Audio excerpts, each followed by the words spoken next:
Sayın Atatan YouTube kanalımızın izleyenleri, Türkmenistan ile ilgili Türkçe haber bültenimize hoş geldiniz. Bültenimizdeki haber başlıkları: Dragon Oil, Türkmenistan'daki varlık portföyüne 3 yeni alan ekledi.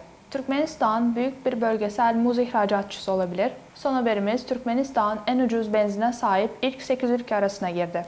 İlk haberimiz, Dragon Oil, Türkmenistan'daki varlık portföyüne 3 yeni alan ekledi.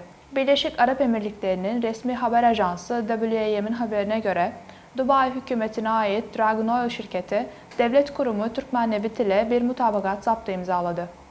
Anlaşma, Dragon Oil şirketinin Hazar Denizi'nin Türkmen sektöründeki 19. blokta yer alan 3 yeni petrol sahasında içeren, Türkmenistan'ın gelecek vaat eden petrol ve gaz sektörlerindeki yatırımının genişletilmesini öngörüyor. Belge, Türkmen halkının milli lideri Türkmenistan Halk Maslahatı Başkanı Gurbanlı Berdimuhamedov ve Dragon Oil Yönetim Kurulu Başkanı Sayıp Muhammed Altayer arasında görüşmenin ardından imzalandı. Altayer şunları kaydetti: Türkmenistan ile mutabakat zaptı imzalanması, şirketin bu misafirperver ülkedeki varlığı 20 yılı aşkın bir süredir geçmişe sahip olan Türkmenistan hükümetine duyduğu büyük güveni yansıtıyor. Şirket yakın gelecekte üretimi arttırmak amacıyla 3 petrol sahasındaki yatırımlarını genişletmeyi planlıyor. Türkmenistan çok önemli bir petrol ülkesi olup büyük petrol ve gaz potansiyeline sahip.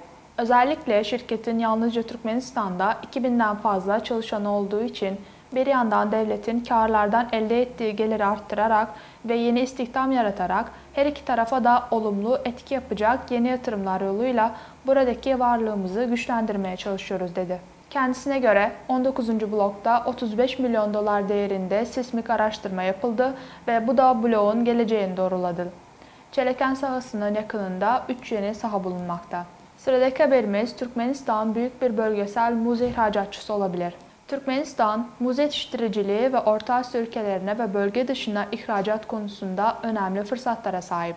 Bilindiği üzere Türkmenistan, sera koşullarında yetiştirilen sebze ve meyvelerin ihracatında bölgenin önde gelen ülkelerinden biri halinde.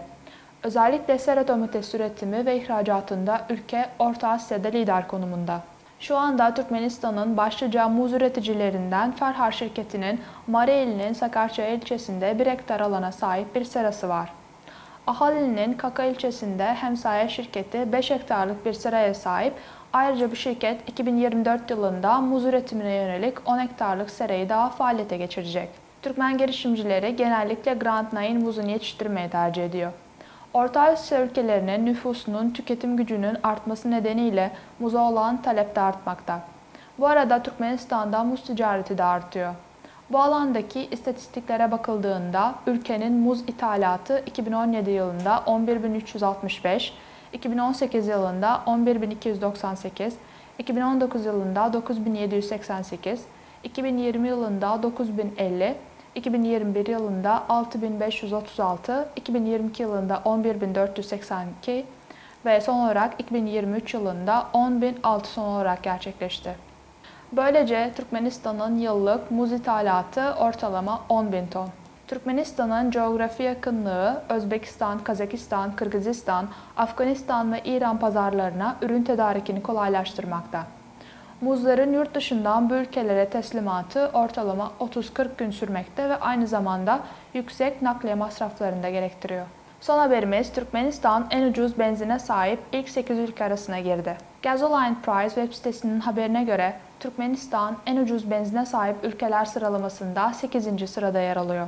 Ülkedeki akaryakıtın litre fiyatı 0.428 dolar olup bu rakam litre başına 1.30 dolar olan küresel ortalama benzin fiyatından 3 kat daha düşük. Bu sıralama farklı ülkeler arasındaki benzin fiyatlarındaki önemli fark yansıtıyor. Zengin ülkeler genellikle daha yüksek fiyatlara sahipken fakir ülkeler ile petrol üreten ve ihraç eden ülkeler daha düşük fiyatlara sahip. ABD, ekonomik olarak gelişmiş bir ülkede nispeten düşük bir benzin maliyetini sunarak bir istisna göstermekte. ABD'de benzin fiyatı 0.911 dolar. İran, 0.029 dolar ile en ucuz benzine sahip ülkeler listesinin başında yer alırken, onu Libya, Venezuela, Cezayir, Kuveyt, Angola ve Mısır takip ediyor. Sayın Atatan YouTube kanalımızın izleyenleri, Türkmenistan ile ilgili Türkçe haberlerimizi atatanturkmenistan.com haber sitemizden takip edebilirsiniz.